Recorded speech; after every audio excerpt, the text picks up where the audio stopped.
Bien, queridos hermanos, vamos a empezar nuestro acto. Guardamos silencio y nos preparamos. Muy bien. Pues en primer lugar, daros a todos la bienvenida y agradeceros pues vuestra respuesta positiva a esta convocatoria que os ha hecho el Centro Evangélico de Estudios Bíblicos para celebrar las 8ª jornadas de Teología José Grau.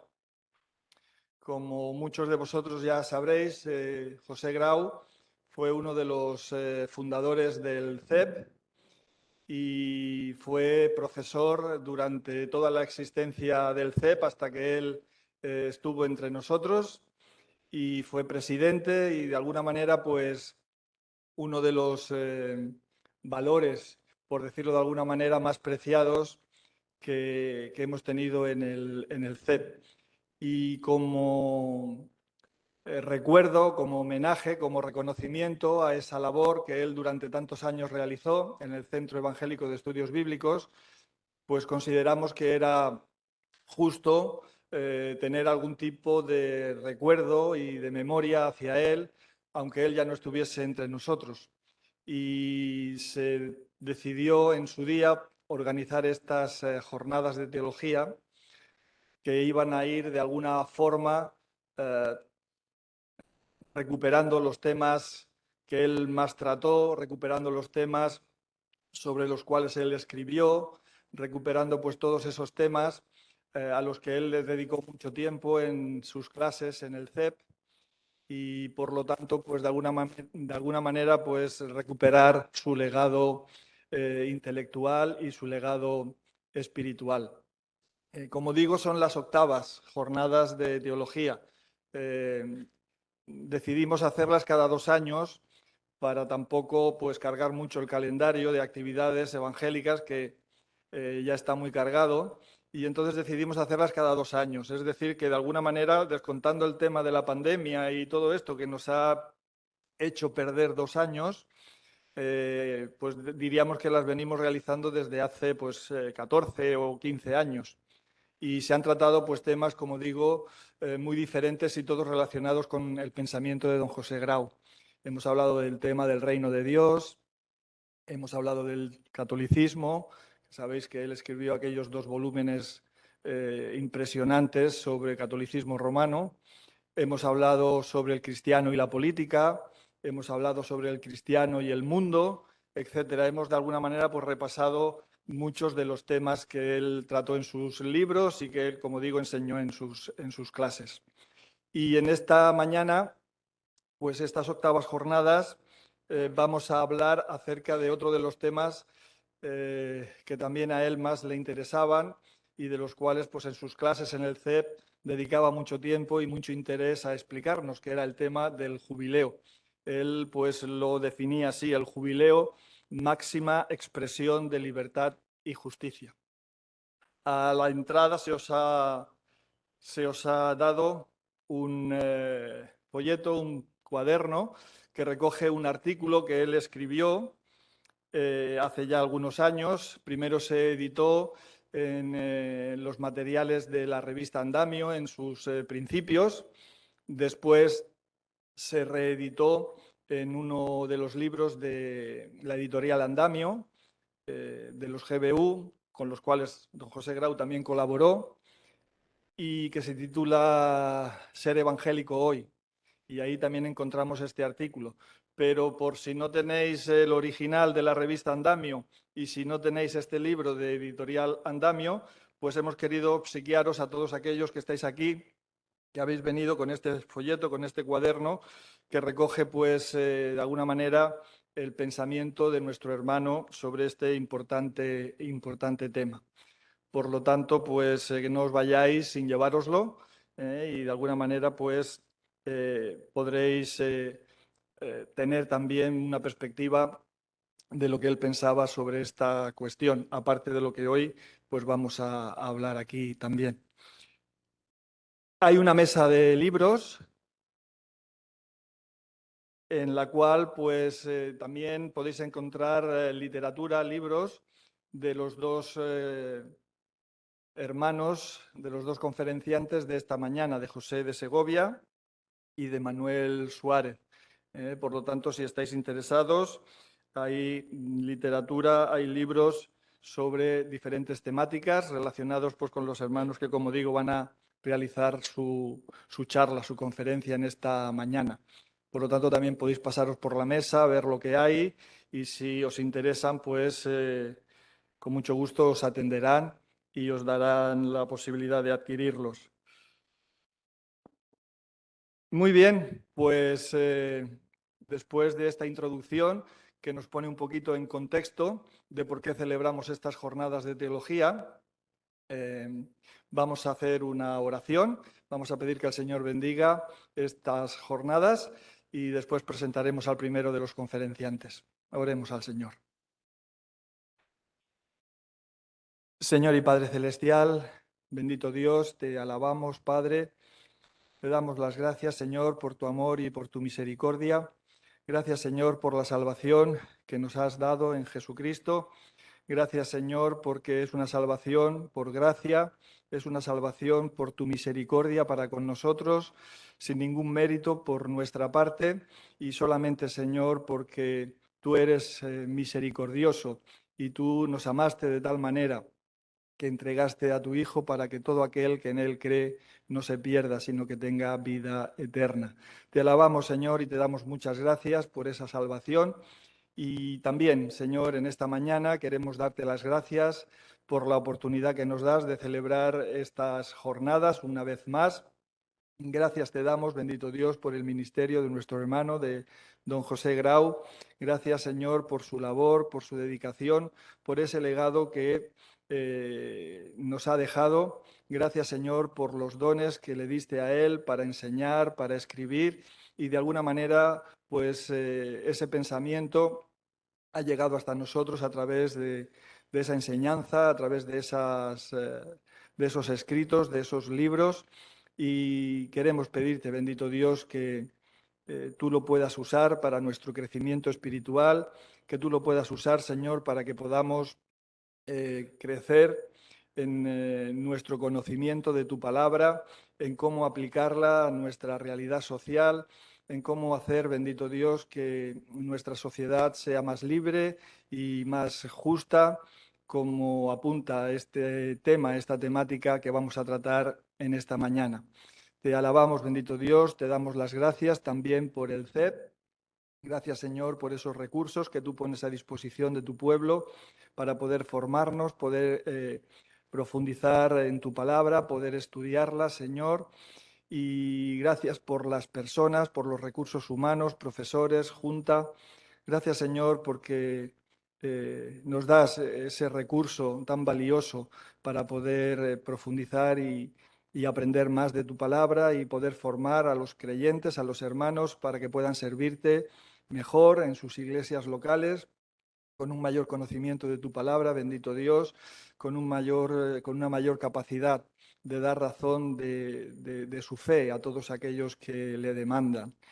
Y queremos también, bendito Dios, pedir ahora que tú ayudes a José, que tú le bendigas en la exposición, que tú le uses, Señor, para que todo lo que él diga podamos aprehenderlo, Señor, podamos hacerlo nuestro, podamos aplicarlo a nuestras vidas y que podamos de esa manera, bendito Dios, pues poner en práctica lo que tú nos has dejado escrito y nos has revelado por medio de tu palabra.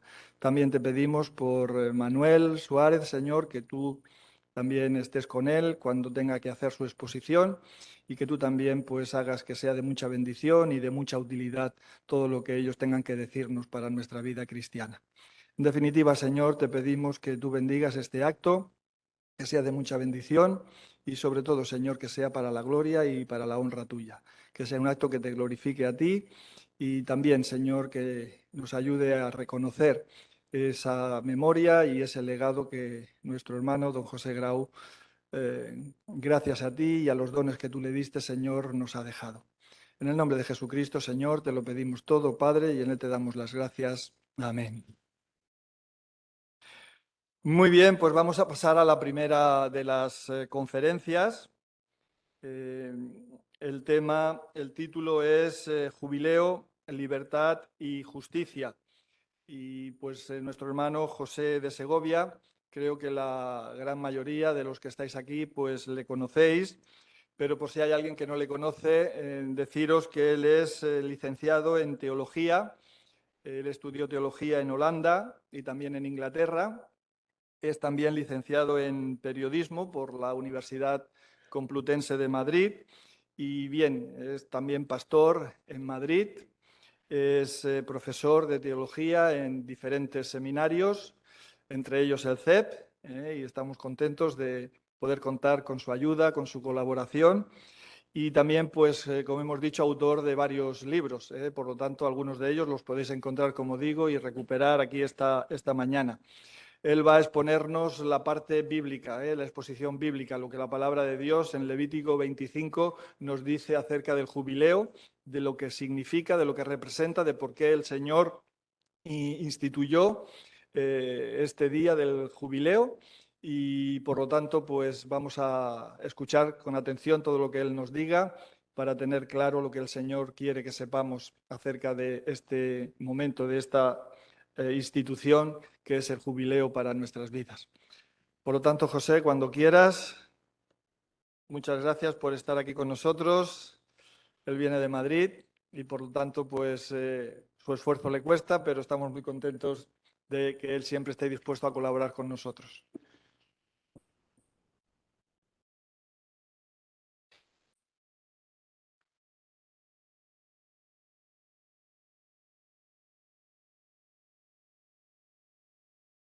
Hablar de gracia y de justicia son como dos conceptos contrapuestos. De alguna forma, cuando intentamos plantear cualquier problema, o lo hacemos desde la perspectiva de la igualdad, de lo que nos parece equitativo, justo, o lo hacemos desde un principio apelando al amor y a la misericordia. Pero ¿cómo conjuntan las dos cosas? Realmente vemos que racionalmente y de una forma intelectual nos es imposible poder asociar ambos conceptos opuestos en una misma realidad. La palabra de Dios, sin embargo, tiene la capacidad divina de unir lo que nosotros separamos, de poder armonizar lo que para nosotros es absolutamente contradictorio. Y lo hace en su revelación, tal y como la encontramos en la Biblia, en la Escritura, pero lo hace sobre todo, claro, en la persona del Señor Jesucristo. Es en Él que la justicia y la realidad de su gracia se abrazan. Y particularmente es en esa cruz, en ese su ofrecimiento, su entrega del Calvario, en el cual es el único momento, no solamente en la historia de la redención, sino de la humanidad, que encontramos ambas cosas aunadas y relacionadas. Hablar del jubileo para el señor Grau y muchos de nosotros será la máxima expresión de cómo ambas realidades se unían prefiguradas en el Antiguo Testamento, apuntando a lo que había de venir. Cuando nos acercamos al texto de Levítico, nos llama la atención, como decía el señor Grau en su texto, que inmediatamente antes de introducir la enseñanza del capítulo 25 del jubileo, encontramos precisamente que hay una referencia clara a todo lo que va a ser el momento de la expiación celebrado por el pueblo judío y hasta el día de hoy conocido como Yom Kippur. Este precedente que hay al capítulo 25 te muestra cómo, en cierta forma, la deuda que saldada en el jubileo ha sido pagada de antemano. La ofrenda que se presentaba en la expiación, en aquel lugar santísimo, que todavía sigue siendo uno de los momentos más solemnes de la espiritualidad judía, en el cual se reflexiona sobre la culpa, sobre el pecado, la indignidad, ¿no? La contaminación que todo lo invade y llena nuestra vida, ¿no? Y se hace reflexión sobre esa gracia de Dios, que es la única que hace que podamos estar presente, ¿no? Se unía a esa idea del sacrificio como la necesidad que hacía que pudiera esa deuda moral ser finalmente saldada, ¿no? Y el jubileo era la máxima expresión de cómo esto se producía. En las palabras del señor Grau, en lo que era su texto, decía que cada 50 años, inmediatamente después del séptimo, una serie de 7 años sabáticos, el año sabático debía darse descanso a la tierra, llegaba el año del jubileo. y la tierra descansaba por segunda vez ese año en 2 años luego sucesivos, hasta ser devuelta a sus propietarios de origen, y los esclavos eran dejados en libertad. Así resumían los versículos 10 al 13 de Levítico 25. Lo que ocurría, por lo tanto, era la culminación de lo que se llaman los años sabáticos. Y esto nos lleva al tercer elemento fundamental en esta enseñanza del Levítico, que es nuestra necesidad de descanso. Algo que nuevamente está en el propio corazón de no solamente el mensaje, sino de la acción divina.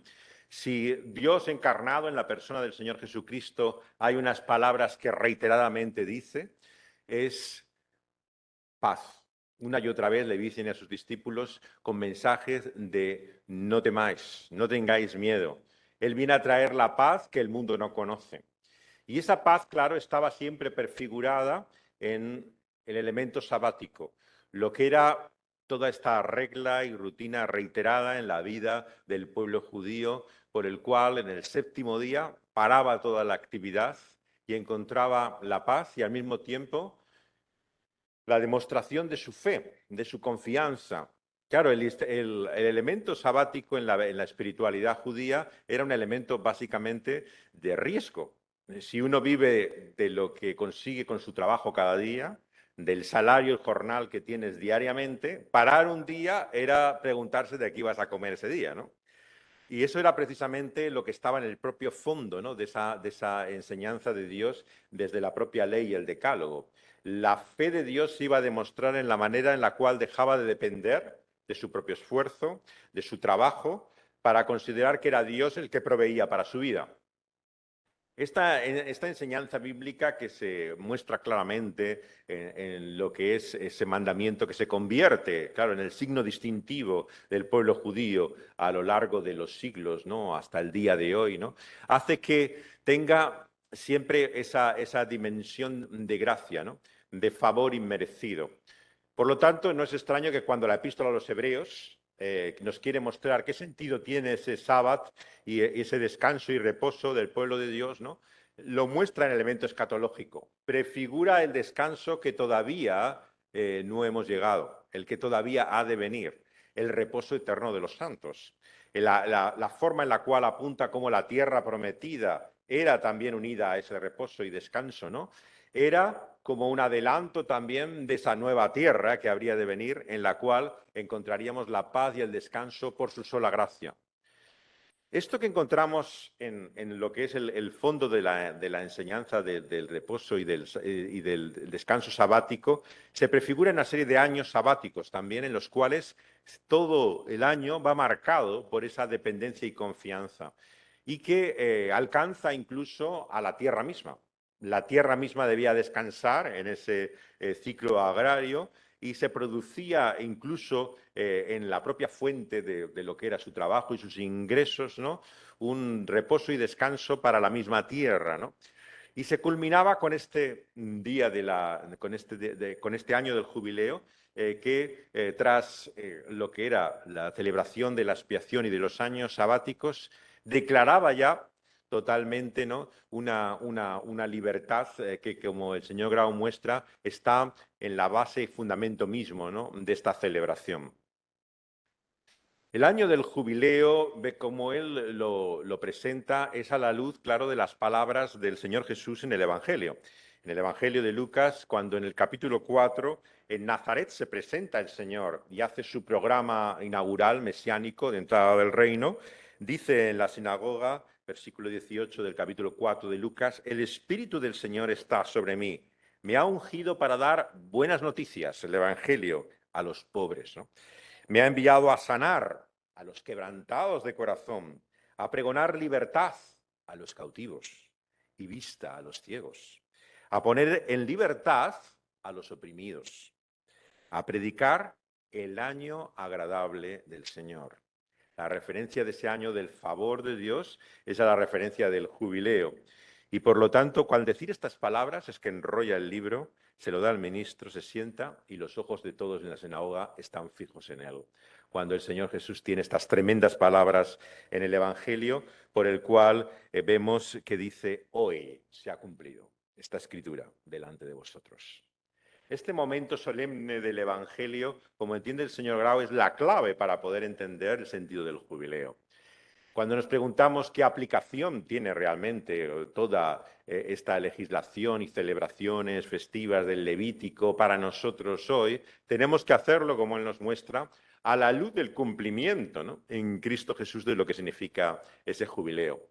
Si echáis una ojeada, como he hecho en estos días, a lo que en el buscador te muestra en inglés el año del jubileo, encontraréis muchas referencias a la disputa que ha habido en los últimos años en Estados Unidos sobre la condonación de la deuda de estudiantes que les tiene durante gran parte de su vida totalmente dependientes por los estudios que han tenido que pagar por préstamos bancarios y de sociedades de seguros, ¿no? Y hay toda una polémica en Internet hasta qué punto pueden utilizar los cristianos este texto del jubileo, ¿no?, para dar como una justificación bíblica a ello. Una de las cosas que más te llama la atención cuando haces este repaso por Internet es hasta qué punto el mundo evangélico se ha vuelto cada vez más conservador.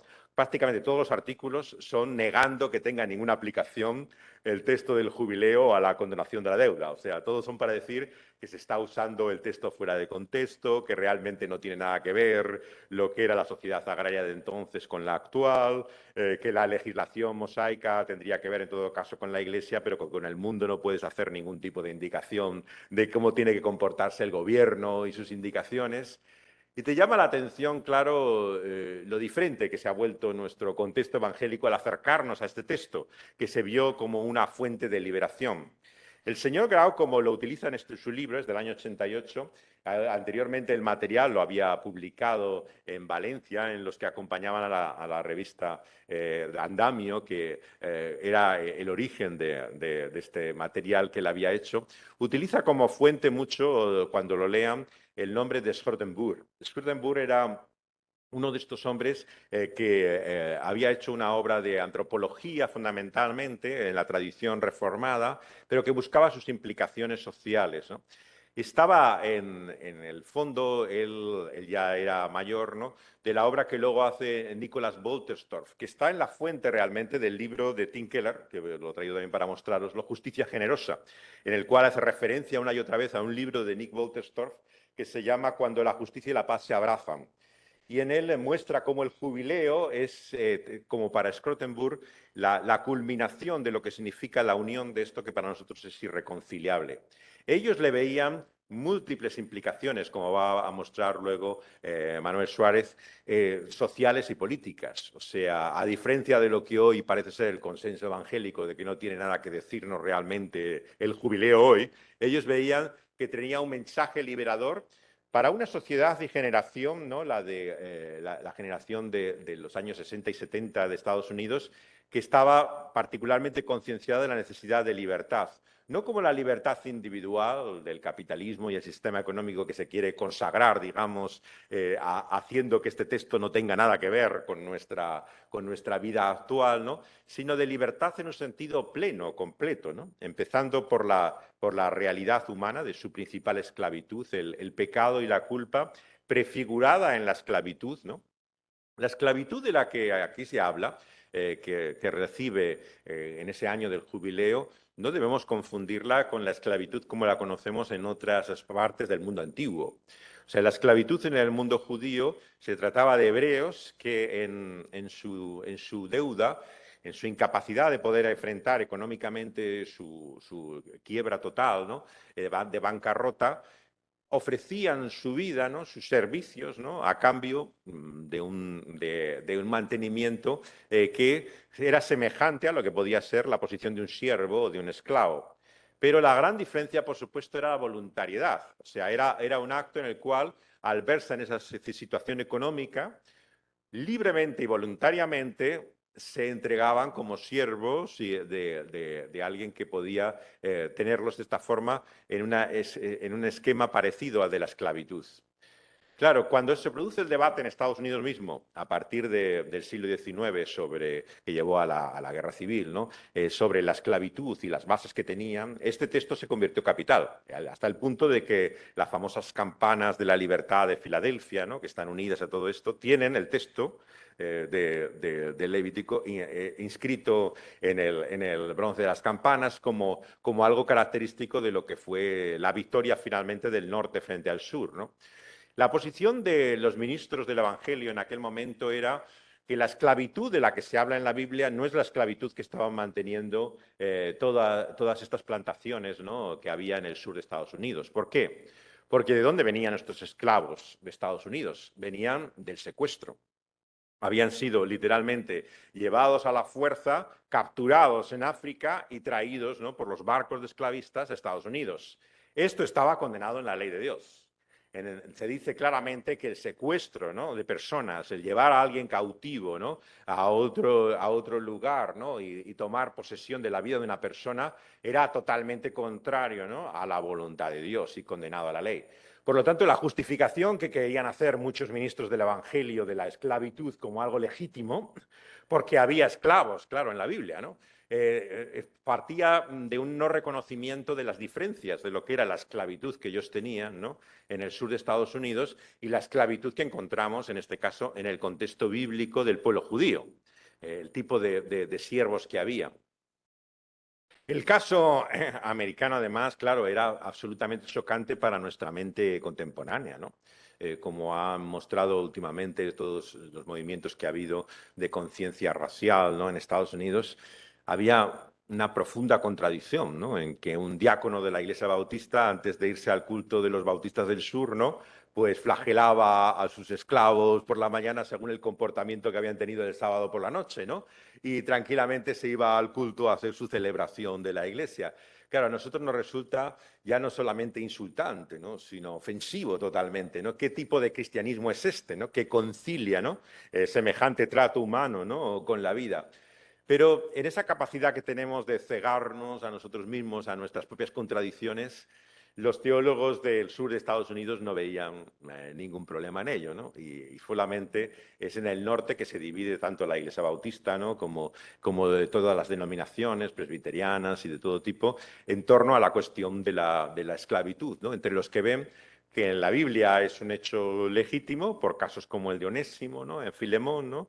y los que remarcan el texto que estamos tratando hoy, el texto del jubileo, como Dios llamaba a la libertad finalmente de los esclavos, ¿no?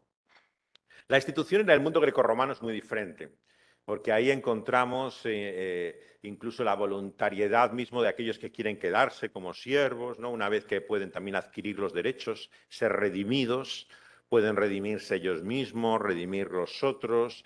Es una institución bastante más compleja que tiene mucha importancia en el Nuevo Testamento, porque claro, podemos decir que una de las doctrinas centrales del Nuevo Testamento es la propiedad que somos del Señor Jesucristo, ¿no? Al ser redimidos por su sangre, ¿no? Básicamente yo diría que es una de las formas más profundas de hablar de la fe, ¿no? La fe no es simplemente lo que tú crees, lo que tú haces, ¿no? Lo que es tu esperanza, ¿no? Es el ser posesión del Señor mismo. Este es un tema muy importante a lo largo del Nuevo Testamento y evidentemente que tiene analogías, ¿no? Con la idea también de la esclavitud o del señorío sobre las personas, el propio título, ¿no? del Señor Jesucristo como Señor apunta en ello. Pero en el contexto del Antiguo Testamento estamos en una imagen totalmente distinta de lo que es la esclavitud. Es motivada por razones económicas, es voluntariamente decidida por aquella persona que no puede enfrentar sus deudas, pero sin embargo no le condena de por vida, ¿no? Lo que vemos es que finalmente tiene ese momento de liberación que era el año del jubileo. Un año que, por cierto, nunca hay en la historiografía judía referencias de cuándo se ha celebrado o se ha cumplido. De tal forma que la historiografía se debate en el mundo judío entre si existió alguna vez o era esto simplemente una legislación ideal. Eran leyes que Dios había dado a Moisés, pero que nunca en la práctica se llegaron a hacer, ¿no? Y que tenían esa visión. O simplemente es que no ha quedado registro de aquel tiempo en el cual se celebró y luego se dejó y se abandonó esta celebración de la fiesta, ¿no? Porque no tenemos ejemplos de cómo se producía en la práctica. Ahora los últimos estudios que podéis encontrar también en revistas académicas que están incluso online, ¿no?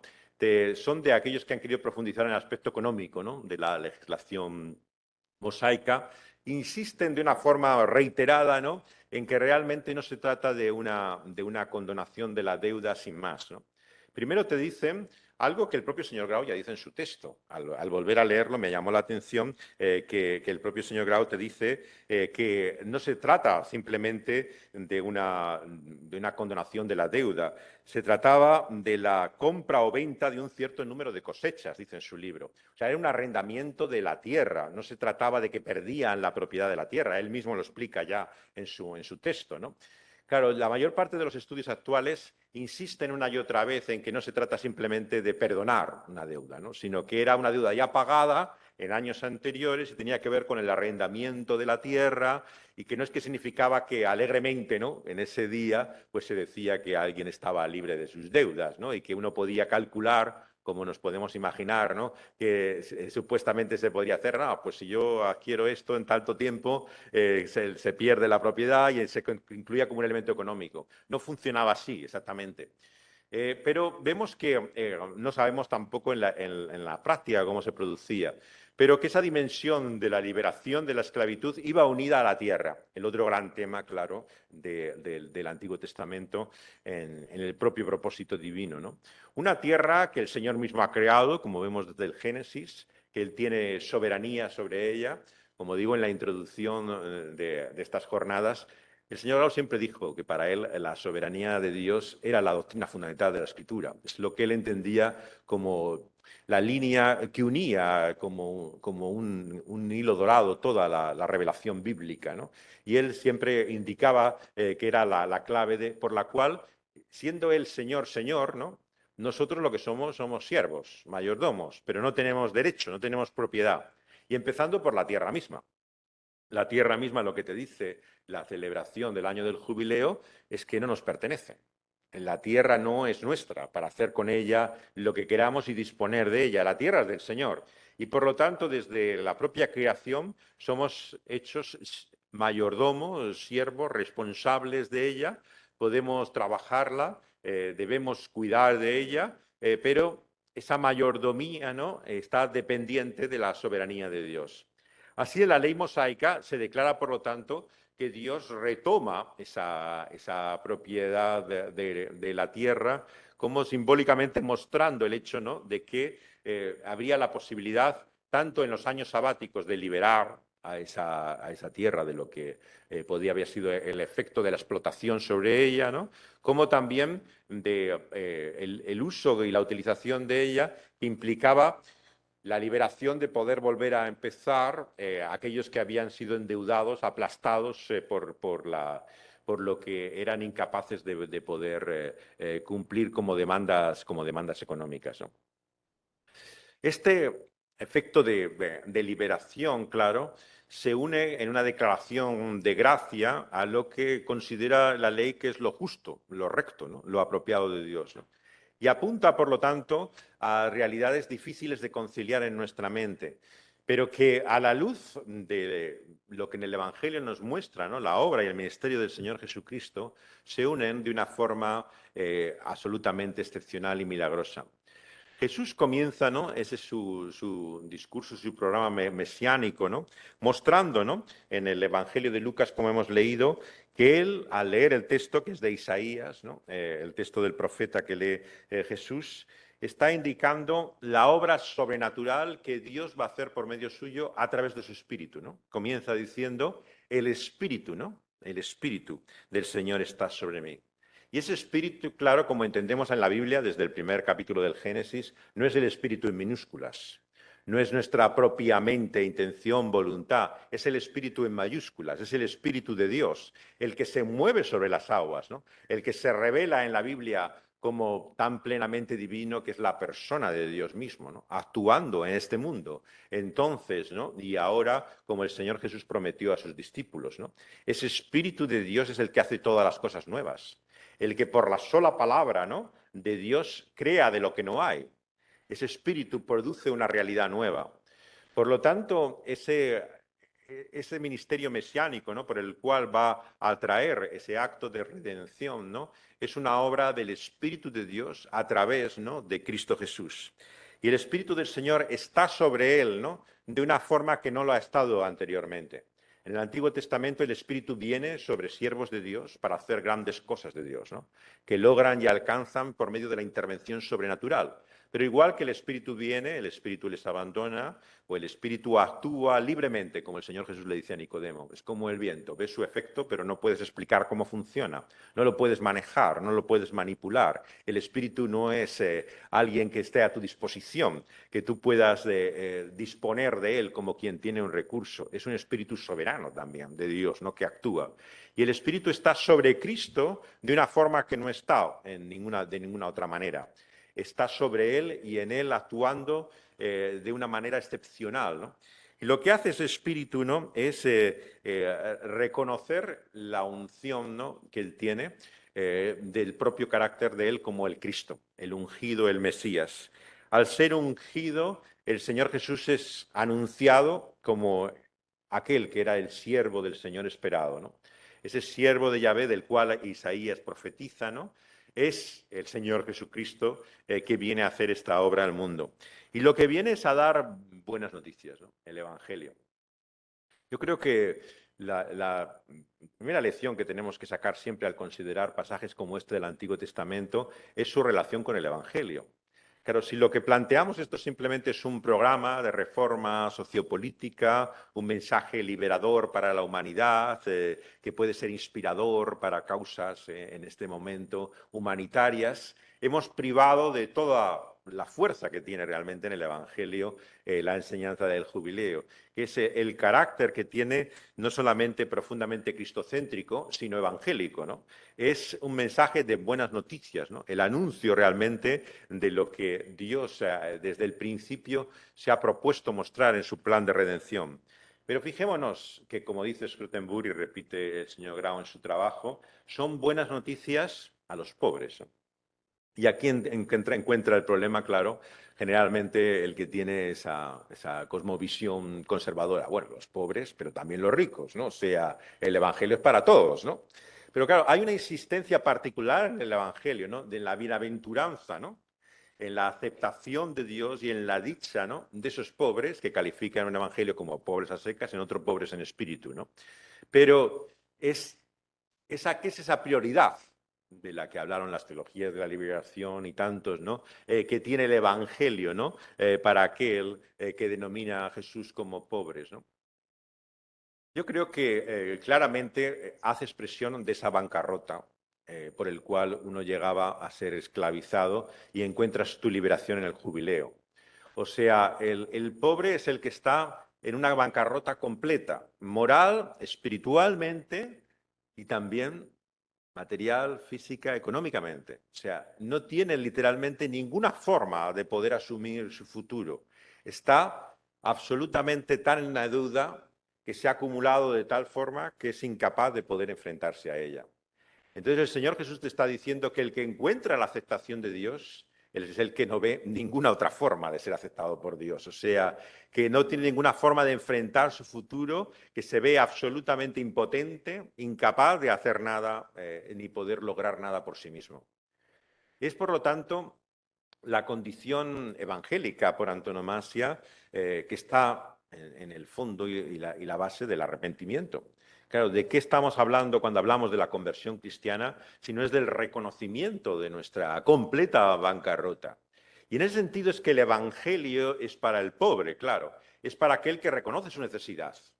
Podemos proclamar como iglesia al mundo Jesús es la respuesta, pero si no sabemos cuál es la pregunta. Podemos decir que en Él está la salvación, pero ¿la salvación de qué? ¿De qué tenemos que ser libres? ¿No? O sea, la respuesta que es el Evangelio viene de la conciencia, el convencimiento profundo y la aceptación y experiencia misma de nuestro fracaso, ¿no? Entonces el Señor Jesús claramente se identifica como ese médico que viene a sanar a los enfermos. Claro, Él viene a traer liberación al que se ve esclavo, el que realmente puede prescindir para vivir, ¿no?, de la realidad de Dios, y el que piensa que Dios ayuda a los que se ayudan a sí mismos, ¿no? Claro, el Evangelio en el fondo no es para él más que algo extra, una ayuda, una inspiración, pero no es salvación verdaderamente. Como decía Packer, ¿qué es el Evangelio sino Dios salvando pecadores, ¿no? En ese resumen, ¿no?, en 3 palabras, ¿no?, del Evangelio, encontramos lo que es el sentido de ese programa mesiánico. Cristo viene a liberar, ¿no?, a salvar, ¿no?, al pobre y al oprimido. Él envía al Señor Jesucristo, Dios, a curar, a sanar al quebrantado de corazón. Y aquí entramos en la compasión. Decía Francis Schaeffer, otro de los autores más amados del señor Grau, ¿no? Decía Francis Schaeffer que no hay nada más repulsivo y feo sobre la faz de la tierra que una ortodoxia bíblica sin compasión. O sea, la fidelidad a la escritura, ¿no?, la sana doctrina, ¿no?, sin la misericordia y la compasión, te resulta tan contradictoria, ¿no?, tan chocante, tan fea, tan repulsiva, ¿no?, que realmente no solamente ha vaciado las iglesias, ¿no?, sino que hace que muchos no quieran ni oír una palabra de lo que le podemos decir, ¿no? Porque la combinación es absolutamente imposible de poder conciliar el Evangelio y lo que significa ese mensaje con una falta de misericordia y de compasión. Porque es todo lo contrario a lo que nuestro Señor es, ¿no? Nuestro Señor viene a hacer justicia, ¿no?, a traer salvación por el cumplimiento mismo de Él, de la ley. Pero al mismo tiempo, Él viene a hacer una obra de gracia, de compasión, ¿no? Y lo que Él viene es a sanar, a restaurar, a realmente a aquel que está quebrado y quebrantado, a traerle curación, a traer vista al que no lo tiene, ¿no? Esta dimensión que luego en el Nuevo Testamento se desarrolla mucho más, ¿no?, es muy importante para entender cuál es el sentido de enseñanza como esta, ¿no? Como nos dice el apóstol Pablo, claro, es por una obra sobrenatural del Espíritu de Dios que entendemos estas cosas. Si tú no tienes la visión de Dios, ¿no?, realmente no sabes de qué estamos hablando, ¿no? No puedes entender de lo que está diciendo y se convierte simplemente en un programa emancipador, liberador de la humanidad, pero no comprendes más allá. El jubileo sería el ideal, ¿no?, por el cual podemos ser de esta forma libres de tantos yugos, ¿no?, y opresiones y esclavitudes, pero no acabas captando la realidad. La visión que trae Jesús es una visión completa. Es una visión física, pero es una visión también espiritual. Él trae, en definitiva, libertad a los oprimidos, ¿no? El señor Grau dedica mucho de la última parte de su trabajo a exponer, ¿no?, hasta qué punto esa libertad, ¿no?, está en el centro mismo, ¿no?, del mensaje cristiano. Claro, él lo hacía en una sociedad española de la transición, ¿no?, en la cual, sabéis, los más mayores, que somos bastantes, ¿no?, recordamos lo importante que era este concepto y palabra, libertad, ¿no? Libertad sin ira, libertad, cantaba Harcha, ¿no? La idea de la libertad era el concepto fundamental, ¿no?, para esa España que salía de una dictadura, ¿no?, y que lo que estaba es agobiada y harta de todo tipo de legislaciones. Un poco a la inversa de lo que ahora nos está pasando, ¿no?, que tenemos leyes para todo, prohibiciones para todo. O sea, la sociedad de la transición en la que estaba escribiendo el señor Grau estaba literalmente cansada de todo tipo de legislaciones, prohibiciones, de que te regularan toda la vida, ¿no? Y lo que quería era la libertad finalmente de todo de esa continua opresión que tenías de continuas limitaciones, ¿no? Y entonces él mostraba casi evangelísticamente, si lo leéis, la última parte del texto, casi es una presentación de la buena noticia del Evangelio, ¿no?, de dónde está la verdadera libertad. La verdadera libertad no está en lo que la sociedad española se estaba diciendo, ¿no?, simplemente de adquirir la democracia, ¿no?, en su pleno sentido, ¿no?, de encontrar un Estado de Derecho, ¿no?, sino la verdadera libertad, como te muestra, está en Cristo Jesús, ¿no? Es ahí donde encuentras verdaderamente tu identidad y tu dignidad. Y llevaba así las aspiraciones, ¿no?, de lo que era esta sociedad, ¿no?, al mensaje bíblico, ¿no?, y su culminación, ¿no?, en la persona del Señor Jesucristo, ¿no?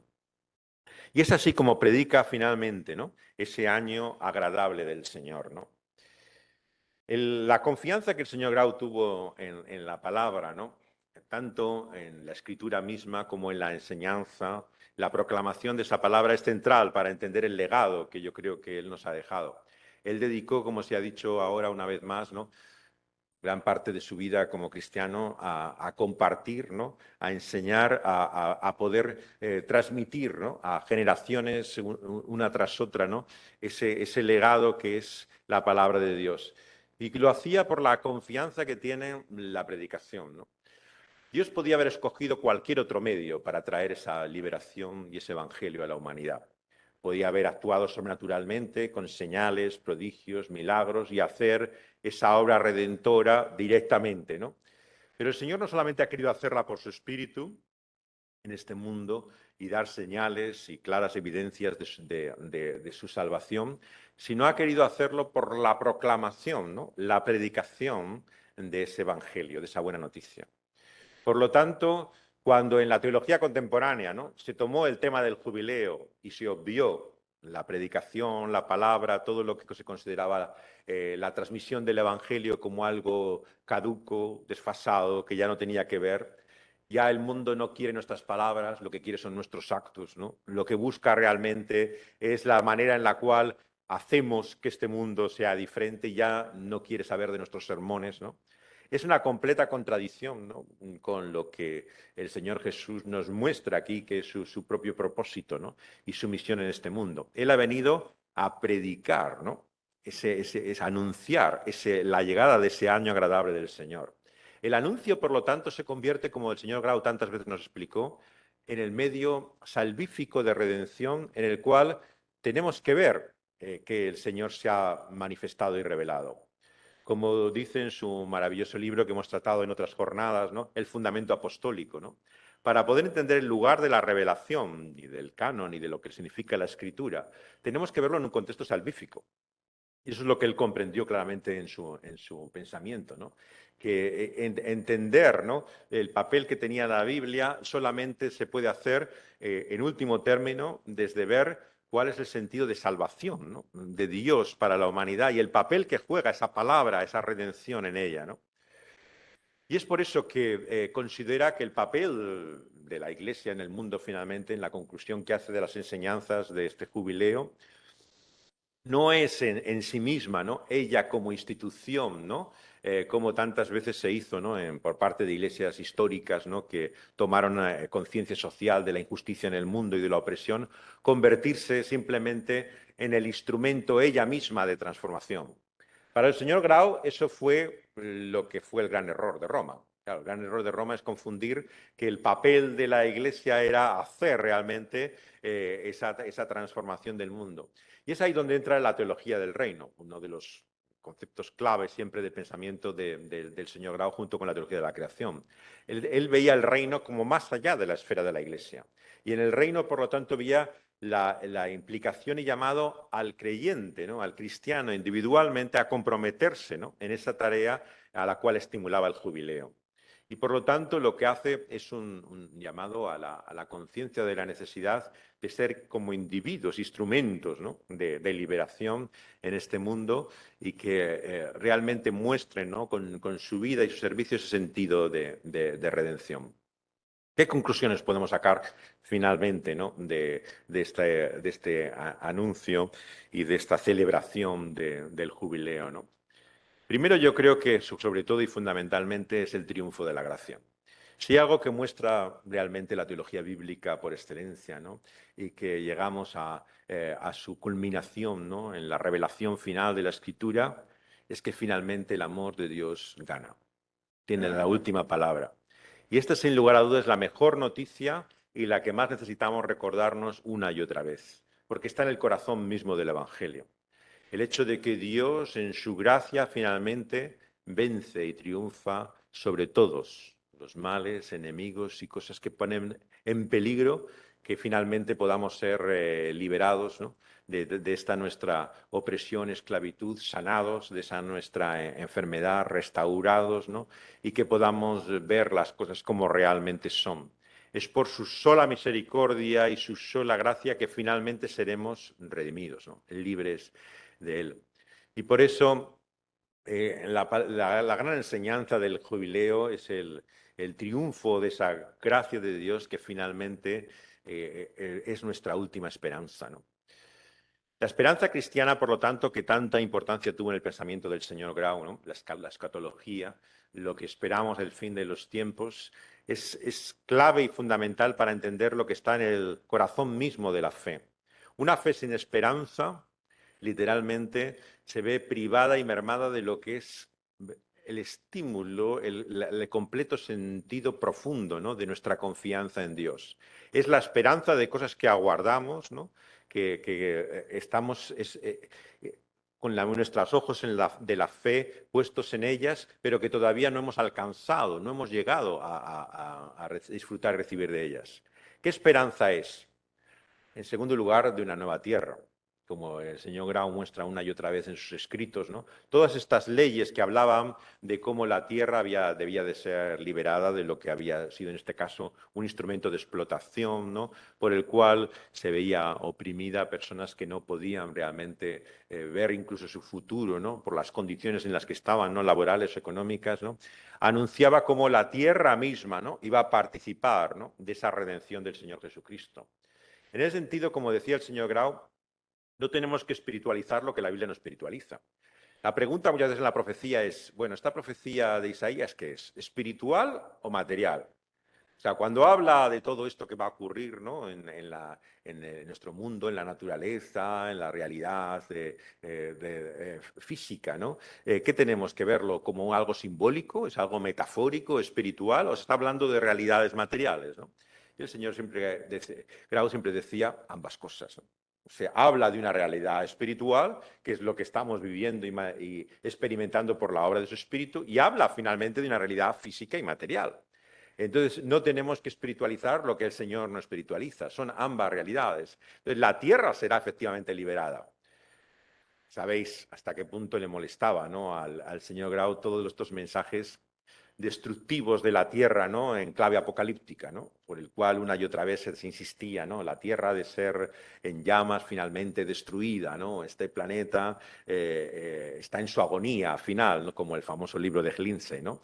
De hecho, una de las cosas que menos le gustó al señor Grau en sus últimos años fue cuando reeditaron los estudios de Apocalipsis, ¿no?, y le colocaron en portada un planeta en llamas, ¿no? Me acuerdo que cada vez que me lo comentaba se ponía enfermo, ¿no? ¿Cómo me han puesto esto de portada de mi libro, ¿no? Un planeta en llamas. Para él le parecía eso propio del libro de Hal Lindsey, ¿no? No de su pensamiento teológico, que era todo lo contrario de eso de un planeta en llamas, ¿no? Y él realmente tenía esa visión de ese futuro, ¿no?, maravilloso de la tierra que anuncia también el jubileo. Y finalmente, yo creo que, como siempre él nos diría, todo el mensaje bíblico te lleva a quién le pertenece la gloria, ¿no? Finalmente, ¿de qué trata la vida? ¿De qué trata no solamente este mundo y su futuro, sino la eternidad misma, ¿no? ¿A quién le pertenece realmente el sentido, pero también la honra, lo que la Escritura llama la gloria, si no es a ese Dios mismo, ¿no? Por eso él finalmente veía también, y la enseñanza del jubileo nos enseña, que de esta forma Dios vindica, ¿no?, sus derechos, ¿no?, sobre esta tierra, ¿no?, sobre la humanidad que está oprimida, esclavizada, y él se muestra como el Señor, ¿no?, el Señor de la vida, el Señor que finalmente en sus manos tiene nuestra liberación y al cual va a tener que ser de todo reconocimiento y toda honra. En ese sentido, como él concluía muchos de sus escritos, Soli Deo Gloria, ¿no?, el lema de la Reforma, una teología que no te lleva finalmente a la doxología, a la alabanza, a la exaltación de Dios, no es verdadera teología bíblica, ¿no?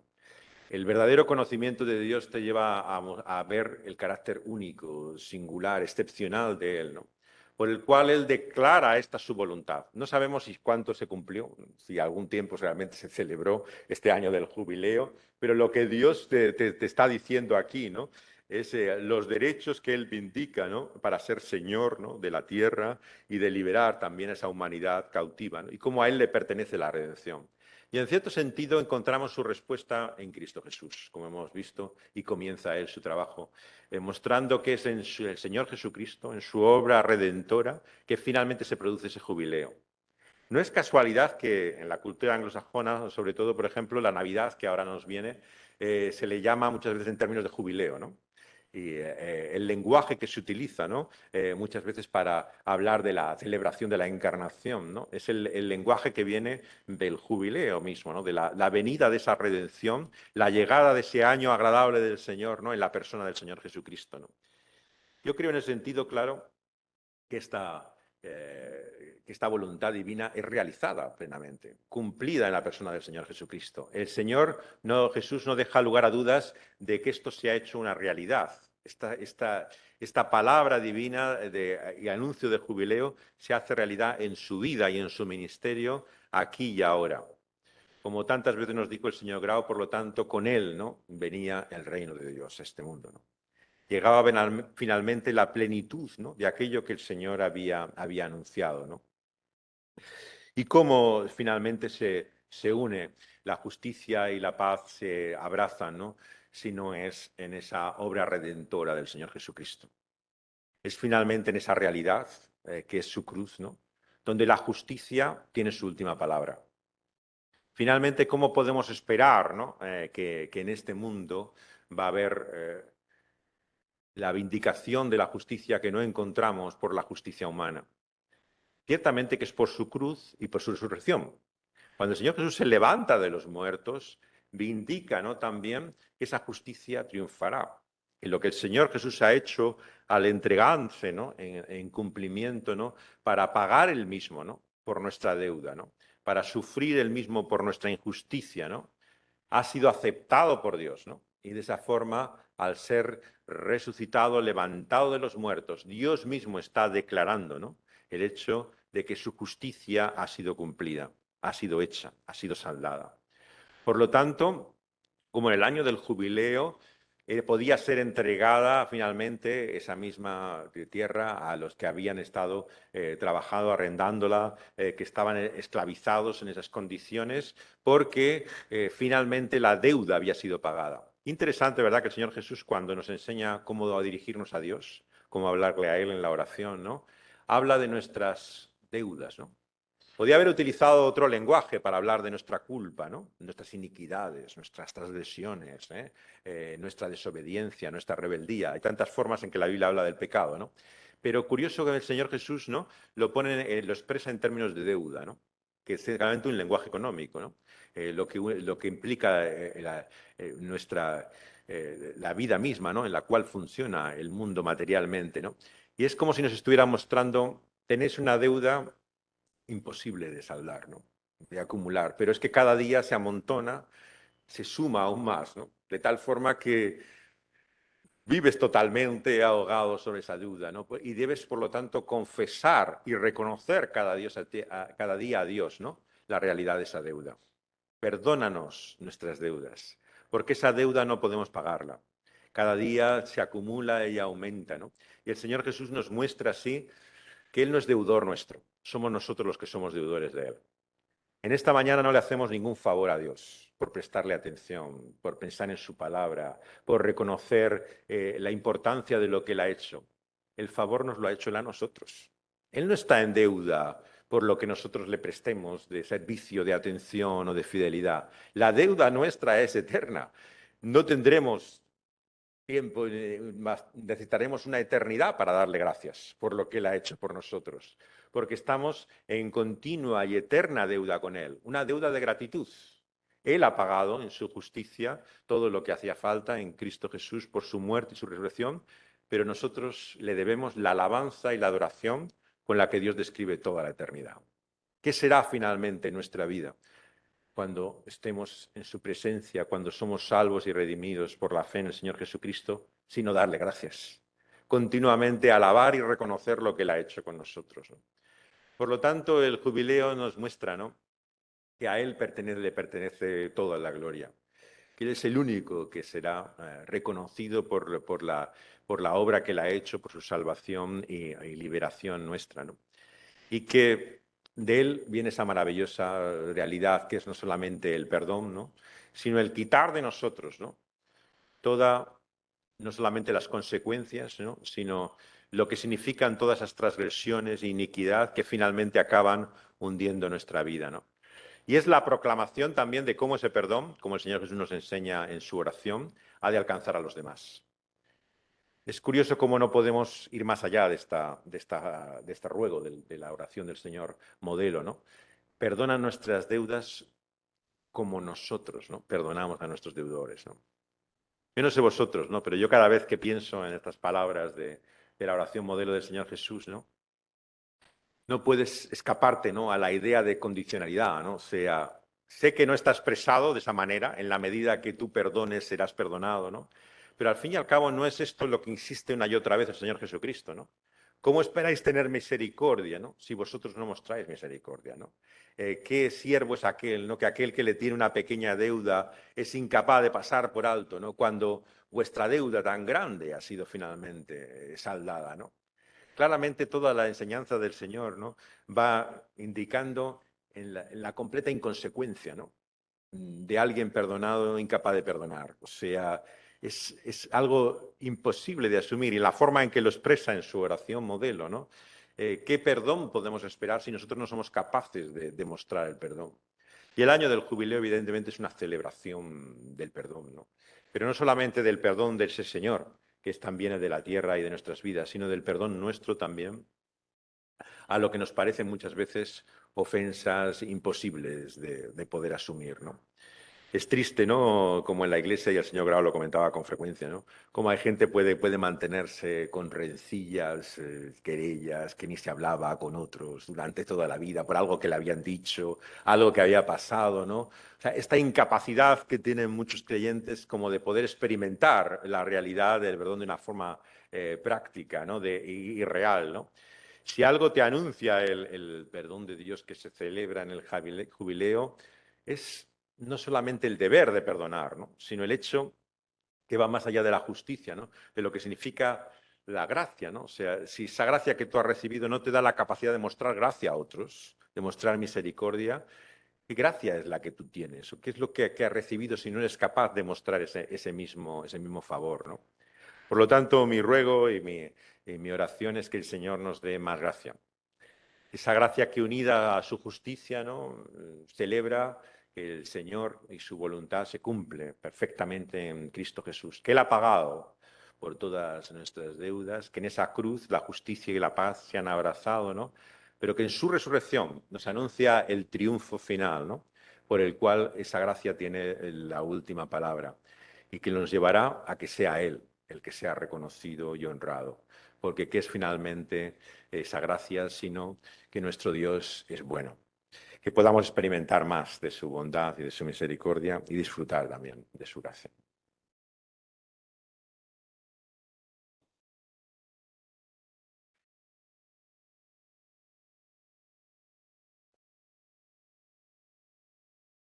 Tiempo, sí.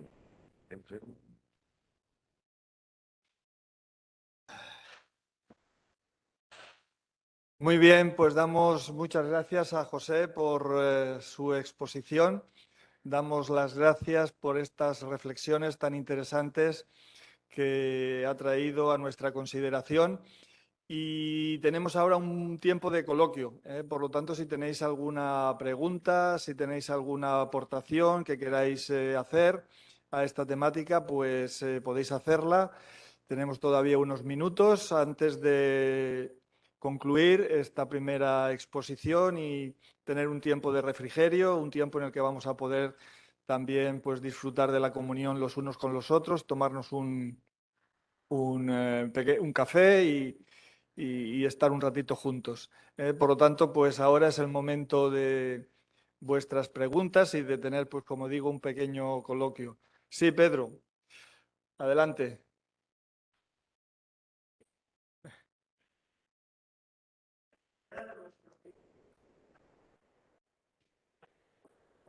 Mm. El lenguaje de Isaías sugiere claramente el año del favor y del jubileo, ¿no? En ese sentido, yo creo que es el profeta en el que más claramente se muestra la expresión del jubileo, ¿no? Yo creo que, claro, no, el Señor escoge ese texto, ¿no? Muchos han pensado si era lo que correspondía a la lectura del día en la sinagoga, ese texto, o realmente Él lo elige voluntariamente. De cualquier forma, divinamente y providencialmente, ese es el texto en el cual se presenta su programa y su obra, ¿no? Y claro, no es coincidencia. Yo creo que ahí las palabras de Isaías, como tantas veces, tienen su cumplimiento en él como, y su obra como el verdadero jubileo, ¿no? La llegada de él. Miqueas es el otro caso, claro, en que se habla también, ¿no? De ese favor de Dios. Sí, yo creo que es el otro profeta que, si bien no tiene una declaración como esta de Isaías, pero sí que se hace como unas referencias muy claras a ello, ¿no? La forma en que la profecía se cumple en el Señor Jesucristo te da mucha luz sobre la propia profecía, ¿no? O sea, muchas veces cuando partes del Evangelio y el uso que hace, ¿no? de estos proféticos, entiendes mucho mejor verdaderamente cuál era el sentido de esa profecía. En círculos, como sabéis, de teológicos contemporáneos, se ha explotado mucho el aspecto social, ¿no? de la profecía, ¿no? Y se cita no solamente el jubileo, sino todo el mensaje profético de justicia, ¿no? y de renovación, la condena del pobre, del explotador, etcétera, ¿no? Pero claro, lo hacen desligados de su cumplimiento cristocéntrico, ¿no? O sea, se convierte como un mensaje humanitario, ¿no? En el cual se da se conciencia a la sociedad de sus males, ¿no? Y de cómo combatir contra ellos, como si realmente fuera un programa, ¿no? de autosalvación, ¿no? Cuando claramente, claro, apunta, ¿no? al Señor Jesucristo, ¿no? y a su obra. Sí, esa pregunta le ha gustado al señor Grau. Sí, realmente era el travestismo, yo creo, de todo lo que significaba. El lenguaje del pontificado es muy habitual en la expresión del jubileo, ¿no? Constantemente, ¿no? Porque tienen todo. Hay años de jubileo, puertas de jubileo. O sea, es la vida de la Iglesia de Roma concentra en el papado mucho de este aspecto del jubileo, como si estuviera sugiriendo todo el tiempo que el jubileo donde se cumpla realmente es en el pontificado romano, ¿no? O sea, ahí donde está. Y de hecho, cuando ha venido el Papa algunas veces, ¿no? Yo me acuerdo, ya no estaba el señor Grau con nosotros, ¿no? Pero una de las veces que vino el Papa acá, estuvo con los jóvenes, ¿no? Hizo incluso una misa el domingo, ¿no? En que daban el jubileo de la gracia ya para los pecados absolutamente más imperdonables que se pudiera encontrar, que por lo visto el sacerdote normal o la persona no tiene capacidad de poder absolverlos, ¿no? Pero el Papa, y entonces hicieron una campaña en todos los medios católicos, por ejemplo, para mujeres que habían abortado, ¿no? Que si iban a esta misa iban a encontrar la absolución ya total del mayor atentado a la vida que podías hacer, que era ello. Y bueno, por lo visto fue una celebración de una fuerza emocional y masiva tremenda por estas expectativas, ¿no? que había, ¿no? de jubileo que venía, el perdón por fin de aquello que considerabas imperdonable, pero claro, lo terrible, ¿no? que se consideraba que era por la mediación pontífica, ¿no? del Papa, era quien te concedía el perdón, o sea, era él el necesario, ¿no? Y esto es curioso cómo se utiliza ese lenguaje, ¿verdad? Una y otra vez. El tema de jubilar aparece mucho en torno al papado. Sí, Daniel Puyol. ¿La historia de Ruth tendría algo que ver con esto? Mm. En cuanto al Goel como instrumento de redentor, el parentesco, pero más en cuanto a la tierra, ¿no? Estás pensando, ¿no? El hecho de que... Sí, yo creo que la historia de Ruth es singular, claro, con respecto a otros pasajes bíblicos, ¿no? Pero la clave neotestamentaria de interpretación, ¿no? del pariente redentor que es Cristo, claro, no la puedes desligar también de esa realidad de la tierra, ¿no? en la cual están sirviendo. Ella era moabita, claro, extranjera. En la legislación del jubileo no se habla específicamente de los extranjeros que sí estaban siempre con el pueblo de Dios, ¿no? que había siempre, ¿no? Pero en Ruth es como que te desvela, ¿no? La realidad de que había también personas que no eran hebreas, ¿no? Que estaban viviendo juntamente con ellos y cómo alcanza también la redención a ellos. Casi es como si apuntara, ¿no? Más allá de la legislación mosaica, cómo alcanzaría, ¿no? esa redención o esa gracia a otras personas que no pertenecían a ese pueblo. Porque claro, como el pueblo judío vivía estas enseñanzas de la legislación mosaica, eran como los privilegios propios, ¿no? de ellos, de su propio pueblo, ¿no? Y el libro de Ruth es como la declaración de que la gracia alcanza a la extranjera, ¿no? Claro, aquel. Me gusta, por ejemplo, del libro de Keller, que lo recomiendo, tiene partes sobre el jubileo muy buena y que se inspira mucho en el libro de Voltaire, Justicia Generosa, Me gusta mucho, por ejemplo, cómo él traduce siempre todas las expresiones que hay en la ley mosaica, ¿no? Sobre el extranjero, ¿no? El que no pertenecía al pueblo de Dios y estaba con ellos, ¿no? Como el inmigrante, ¿no? Y entonces adquiere como una... En el lenguaje mismo, cuando empiezas a leer los textos con esa traducción que él hace, ¿no?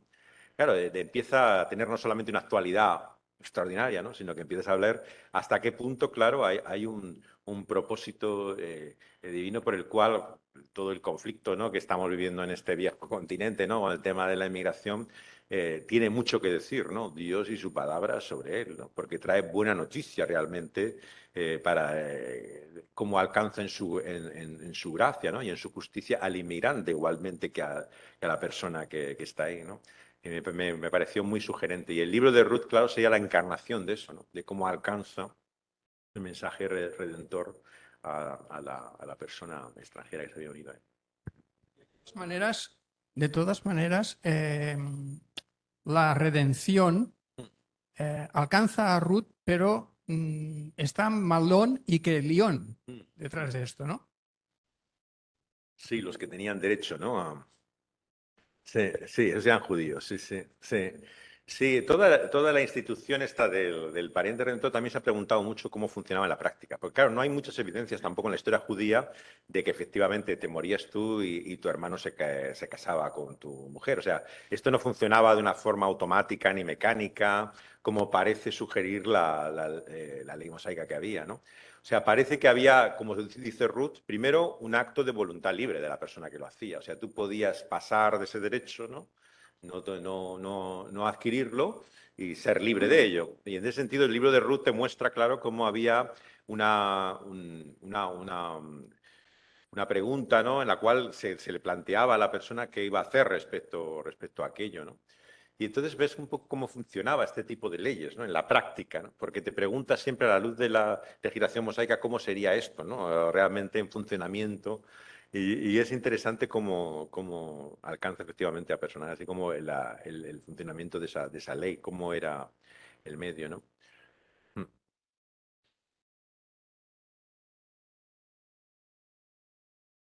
Muy bien, no sé si hay alguna pregunta más, ¿sí, Sí, Francisco? una más. ¿Podrías ampliar un poquito, José, en cuanto a la teología o la doctrina del reino? Mm. Creo que la teología de la redención o la doctrina de la redención la tenemos los evangélicos hasta los conservadores muy clara. Pero a veces luchamos, ¿no? Con ese no ser del mundo, pero estar en el mundo. Y probablemente la teología del reino nos ayuda un poquito a quitarnos algo de esa tensión y a integrar mejor, quizá ya no desde la perspectiva corporativa, sino desde la perspectiva personal, vocacional, Mm. eh, mm, todas esas posibilidades de hacer visible lo que es el mensaje bíblico en su sentido más amplio. Mm. La teología del reino, creo que la trató Samuel en una de estas jornadas, ¿no? Samuel Escobar. Era una de los temas realmente que consideraba el señor Grau más importantes. Él siempre decía que había dos asignaturas pendientes, utilizando el lenguaje de Garci, ¿no? De esta película que en la transición ha pasado como al vocabulario de aquella época de la asignatura pendiente, ¿no? Y él decía siempre que había dos asignaturas pendientes en el mundo evangélico que él conoció, ¿no? Una era la teología del reino, ¿no? Y otra la teología de la creación.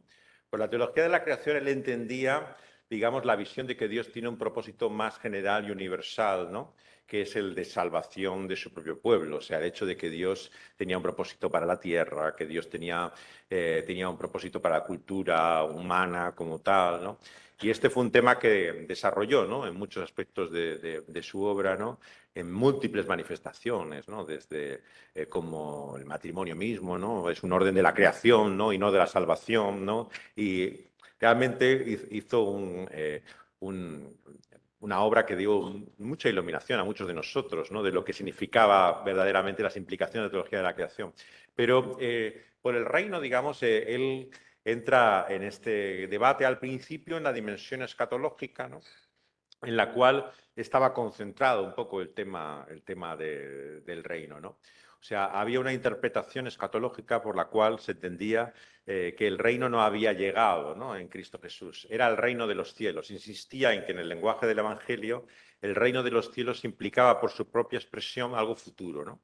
Algo que venía solamente cuando del cielo mismo, ¿no?, Cristo Jesús viene y establece su reino, ¿no? Luego había otro sector, digamos, que implicaba que había una expresión de ese reino temporal que era el milenial, ¿no? O sea, durante un periodo concreto se hacía realidad materialmente ese reino durante 1000 años y habría una manifestación física antes de ese reinado eterno, ¿no? Y el señor Grau, como sabéis, en todos muchos trabajos sobre escatología, insistió, ¿no?, en el ya y el todavía no, ¿no? Que el reino ya había llegado, como dice aquí Cristo Jesús, con el anuncio de ese jubileo, es su cumplimiento y el reino ya está entre nosotros, ¿no?, en ese sentido, ¿no? Claro, ¿cómo estaba entre ellos, no? Claro, la gran pregunta para el judaísmo, entonces como hoy, es qué ha cambiado la venida de Cristo. Claro, tú me dices que por su muerte y su resurrección el mundo es nuevo, pero ¿en qué es nuevo? El mundo sigue igualmente como estaba, ¿no? Entonces, claro, el escándalo del cristianismo es proclamar, ¿no?, ese carácter decisivo, trascendental de la obra de Cristo cuando tú no ves evidencias tan claras, ¿no? Entonces, claro, la dimensión del reino, como la tenemos que entenderla, no es en ese aspecto temporal, ¿no?, espacial, de haber consumado su reino y su sistema de justicia en una nueva sociedad como el judaísmo anhelaba, ¿no?, y deseaba, ¿no? La liberación de los romanos, ¿no?, la implantación de la justicia, del culto verdadero en el templo y de todo esto que ellos asociaban con el reino de Dios, ¿no?, y su venida. El Señor Jesús muestra que no es eso la llegada del reino. La llegada del reino no es la exaltación del pueblo judío, ¿no?, y de Israel y del culto en Jerusalén, ¿no?, sino que es algo que traspasa primero esas fronteras temporales, ¿no?, del propio pueblo de Dios, ¿no?, y lo muestra desde el principio alcanzando a los samaritanos, ¿no?, y anunciando cómo desde ahí habrá hasta el fin de la tierra, ¿no?, que manda a sus discípulos desde Jerusalén, ¿no? Entonces hay una dimensión universal por el cual no es un reino espacial, no está condicionado a un lugar, ¿no?, y a un sitio, y es básicamente el gobierno mismo de Dios, ¿no?, que es como podríamos explicar el reino. El reino es la forma como Dios ejerce su soberanía y actúa sobre la vida de personas, ¿no?, y de individuos, ¿no? ¿Cómo se relaciona, claro, el reino y la iglesia? Que es el tema siempre muchas veces de dificultad, ¿no?, de mucha gente. En cierto sentido, como el señor Grau lo explicaba, la iglesia estaría dentro del propósito de Dios en el reino, pero iría más allá de lo que es la iglesia. Más o menos esos son los términos con los que él utilizaba. O sea, por un lado, hay concomitancias, con muchas coincidencias entre lo que es el reino y la acción de la iglesia, pero por otro lado advertía una y otra vez, y ahí entraba en coherencia con su profundo estudio sobre el catolicismo romano, en el peligro de la identificación de la iglesia con el reino. Claro, él decía, si pensamos que la forma en que Cristo gobierna el mundo es por medio de la iglesia, ¿no?, claro, llegas a la mentalidad papal, que decíamos antes. Entonces se trata de cómo trae el mensaje de liberación y ese jubileo Roma al mundo. Entonces, claro, la visión católico-romana para él era la distorsión de lo que era la enseñanza del reino. Primero porque la mente y la enseñanza de la iglesia no coincide siempre con la mente de Dios en Cristo Jesús, ¿no? Hay que discernir, ¿no?, examinar todo lo que la Iglesia enseña a la luz de esa palabra de Dios. En segundo lugar, la acción de la Iglesia en el mundo no es la acción de Cristo en el mundo, que es el gran problema muchas veces del catolicismo romano, ¿no?, que entiende que la acción de Cristo es allí donde la Iglesia está presente y actúa, sea de forma liberadora, social o políticamente, o sea sacramentalmente, pero es el agente de liberación, ¿no? Desde la teología del reino entiendes que Cristo no está limitado a su iglesia, ¿no? Él ejerce su gobierno y su reino más allá de ella. Y sobre todo, claro, que puede haber profundas contradicciones, que es lo que él llega en su estudio de la historia. El señor Grau tenemos que entender siempre que su teología era una teología histórica. O sea, él, si leéis el libro del Catolicismo Romano, básicamente es una historia de la Iglesia, un desarrollo de los siglos. Y él se plantea, ¿no?, ¿cómo ves la obra de Dios y de Cristo en la historia? Claro, desde el punto de vista católico es la historia de la Iglesia. La Iglesia, en la medida que está presente, ahí está Dios y Cristo en el mundo actuando, ¿no? Pero él decía, pero claro, esto no es lo que la Escritura te muestra, ¿no? O sea, Dios está ahí incluso cuando aparentemente la Iglesia ha distorsionado todo el mensaje, está en contradicción con lo que Dios ha hecho, ¿no? Y ejerce su soberanía y su reino más allá allí de la Iglesia, ¿no? Individualmente, por lo tanto, él entendía que en la responsabilidad que va a hablar luego Manuel Suárez, ¿no? de pues, la política, la sociedad, todo esto, había un gran cometido individual, ¿no? Él, por ejemplo, advertía, como muchos de nosotros, del peligro, ¿no? de declaraciones institucionales a veces, ¿no? de la impresión de que la Iglesia está comprometida en determinadas causas. Bueno, todo lo que estamos viendo tristemente hoy repetido, como hacemos siempre en la historia, ¿no? Todos los errores se repiten una y otra vez regularmente, ¿no? Cristianos evangélicos comprometidos con un partido político, que confunden su pensamiento y acción con determinados intereses especiales de determinados grupos de presión, ¿no? Cómo se convierte en plataformas, ¿no? E iniciativas políticas, como si fuera la expresión de eso es lo que es ser cristiano, ¿no? Claro, esto es un error repetido y continuado una y otra vez, ¿no? O sea, como digo en la introducción, yo creo que si queremos entender las implicaciones sociales o políticas de esto, tenemos que entender que no se trata de ninguno de los sistemas en los cuales nuestra sociedad quiere reducir siempre nuestra visión del mundo y de la política y de la sociedad, ¿no? No se trata si eres conservador o liberal, no se trata si eres de izquierda o de derechas. Entonces, claro, el momento en que se ha consagrado uno de los lados, ¿no? Y se dice, no, no se puede ser cristiano de izquierdas, tienes que ser de derechas, ¿no? Y tienes que votar a Vox y tienes que tener una agenda concreta, ¿no? Claro, estás negando totalmente el carácter único, singular que tiene el cristianismo respecto a una opción política, ¿no? La atas concretamente a un programa, te conviertes en un instrumento, en una causa manipulada y utilizada, ¿no? Porque aquí está la opción cristiana, ¿no? Pues claro, para mí la enseñanza bíblica es liberadora porque te muestra que supera todas este tipo de distinciones. Tú no estás sujeto, ¿no? A esa forma interesada, ¿no? Y en ese sentido, como él expresa finalmente la conclusión del jubileo, te muestra cómo lo que es imposible en el pensamiento político normal, ¿no? El conciliar es posible por la acción divina. El interés individual, ¿no? La libertad personal, la concilia con la preocupación social y comunitaria. Esto es lo que el pensamiento político no logra hacer. O sea, el liberalismo te dice, no, es el individuo, su libertad, la riqueza que pueda crear, o sea, el no poner trabas a todo ello. Y el sistema, digamos, de inspiración más social, lo que te dice, no, es el Estado como expresión el que tiene que crear esa comunidad, esa protección. Y son formas irreconciliables, ¿no? No puedes encontrar una vía de poder dar prioridad a una otra. Pero claro, la Biblia hace en su revelación que Dios nos muestra, ¿no? Como la conciliación de lo que nosotros no podemos aunar, ¿no? En Cristo Jesús Él aúna, ¿no? Lo que es la liberación individual, ¿no? De lo que es el interés comunitario, ¿no? Y social, ¿no? Por la gracia de Dios.